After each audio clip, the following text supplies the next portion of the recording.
အားလုံးပဲမင်္ဂလာပါဒီဆက်ရက်လေးကတော့ဘန်ကောက်မြို့အကိုတယောက်ကငွေကြိုလွှဲပြီးမှယူသွားတဲ့ဆက်ရက်လေးပဲဖြစ်ပါတယ်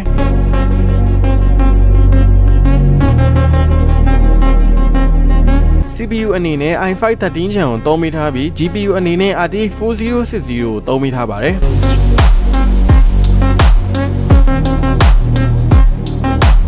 price အနေနဲ့လည်း 31,500 ဘတ်သာကျသင့်မှာပဲဖြစ်ပါတယ်